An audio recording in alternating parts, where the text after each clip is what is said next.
A segunda parte da nossa conversa, e eu já passo a palavra para a Ana Paula, para falar um pouquinho sobre frustrações, né? A gente falou um pouquinho antes da apresentação do Álvaro Siviero, e de que maneira a gente conquista, Ana, confiança ao longo da vida, né? Porque a autoconfiança é fundamental, né? Olha, Lacombe, tem um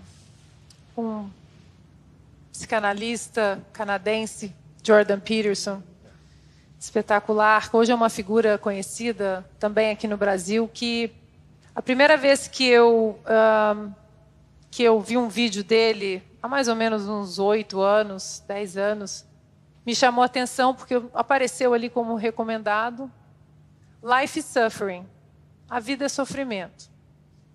E eu entrei ali naquele vídeo e me impactou de uma certa maneira, porque eu passava por um momento de transição na minha vida, onde eu estava mudando de país, onde eu tinha uma carreira, um nome, família, amigos, um horizonte estabelecido aqui no Brasil. E veio o Cupido e falou: esquece tudo isso. Vou te levar para os Estados Unidos. Enfim, casei, mudei para lá. E hoje, até 10 anos depois, tenho a família que eu sempre imaginei, que eu sempre quis ter. E passei por momentos, as pessoas às vezes acham, mas mudar para os Estados Unidos é a coisa mais fácil do mundo.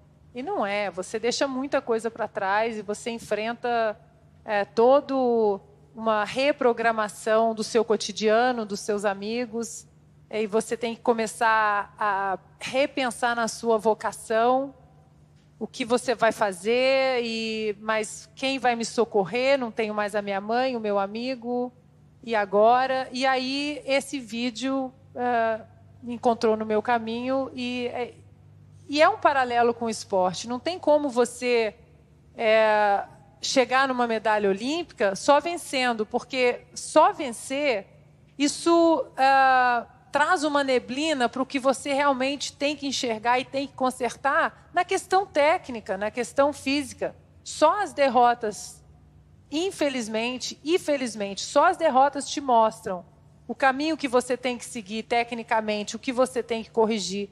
Você ter um campeonato, às vezes, que você passa invicto, a receita esportiva é sempre assim: você passa um campeonato invicto, muito provavelmente o seu próximo campeonato vai ser um tombo espetacular. Porque essa invencibilidade, ela traz uma neblina e uma sensação de bem-estar que ela pode ser falsa, ela pode ser de uma maneira... se você não tem uma certa maturidade, você passa por ela achando que apenas aquilo que você fez naquele campeonato é suficiente para o próximo, e não é. E são exatamente ali, nas derrotas, exatamente ali que você vê o caminho que precisa ser consertado e as ferramentas que você não tem. A vitória, a invencibilidade, a glória, isso tudo é ótimo, mas não te dá as ferramentas que você precisa para você continuar evoluindo e ser uma pessoa melhor que você foi ontem e que vai te ajudar a ser a que você vai ser amanhã, não a outra atleta que já é medalhista. As ferramentas, às vezes, que a gente precisa, elas estão na derrota.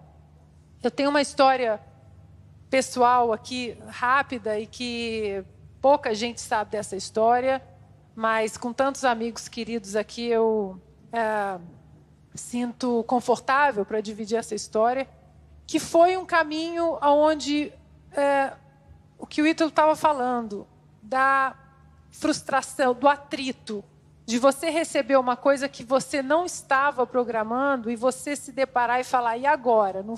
Isso não é a minha vocação, isso não é o meu caminho.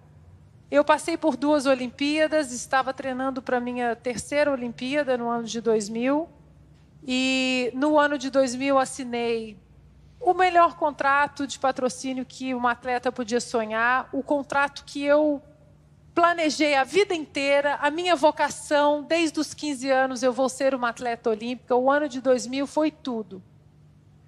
e estava no caminho de ir para a minha terceira Olimpíada e fiquei grávida. E dentro das cláusulas contratuais, gravidez não estava nos planos, o contrato seria rescindido. E eu fui para a casa dos meus pais e conversei com meu pai e com a minha mãe. E a minha mãe ficou muito abalada. Eu estava num relacionamento longo, mas que tinha muitas idas e vindas. E hoje é um grande amigo, grande amigo, o meu ex, o pai do meu filho. E a minha mãe começou a chorar, e o que você vai fazer? Você vai perder seu contrato, e a Olimpíada, e agora, e o seu relacionamento, e chorava. E eu tinha no meu pai um grande amigo, aquela pessoa que eu sempre falava assim, eu nunca quero decepcionar o meu pai. E naquela situação ali na cozinha da casa dos meus pais, o meu pai não falava nada, e eu estava muito, com todo respeito, mãe, eu te amo, mas eu estava muito preocupada com o que o meu pai ia me falar, aquele julgamento do meu amigo, e a minha mãe chorando, e agora?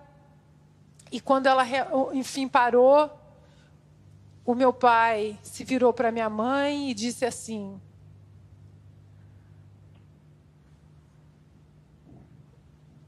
você sabe quantas pessoas no mundo hoje estão chorando como você está chorando? Porque alguém está morrendo, porque alguém que eles amam está os deixando, e você vai chorar dessa maneira, porque a vida está batendo na porta da minha casa. Não me interessa a condição. A vida está batendo na porta da minha casa e eu vou abrir. E eu vou celebrar. E aquilo para mim foi um choque, ouvir aquilo do meu pai. Hoje, a minha melhor medalha, a minha maior conquista, meu melhor amigo é o meu filho, vai fazer 20 anos agora. É uma pessoa incrível. Mas, além disso, logo depois que eu me mudei para os Estados Unidos, eu fiz parte de uma ONG que ela ajudava pessoas, mulheres grávidas. A Califórnia tem uma lei absurda que as pessoas podem fazer aborto até na 30ª semana.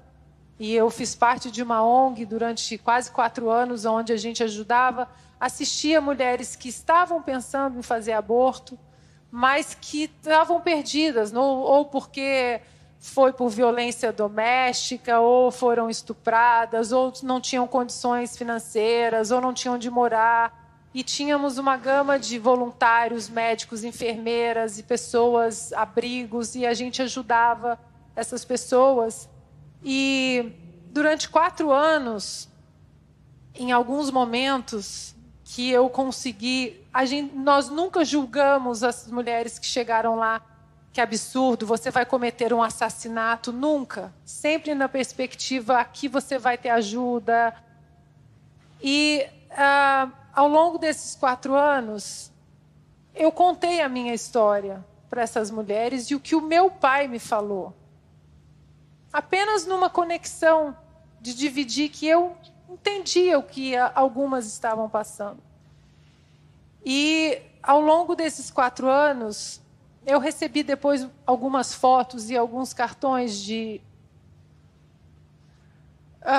algumas crianças que as mães decidiram seguir com a gravidez. E muitas dessas fotos, desses bebês, atrás estava escrito, a voz do seu pai mudou o meu caminho. E o meu pai já tinha falecido. Então, o meu pai foi professor a vida toda, e nós sempre falamos, a vocação do meu pai era ser professor, pedagogo, mas aí você vê que mesmo após a morte, meu pai teve outra vocação. Ele continuou salvando vozes que não tinham como falar. Então, às vezes o caminho vem um atrito, mas às vezes ali vai te mostrar outra vocação. Prestar atenção no caminho faz parte do crescimento, mas não negar o atrito te empurra para a sua vocação, que às vezes nem está no seu radar, nem está no seu horizonte. Bom...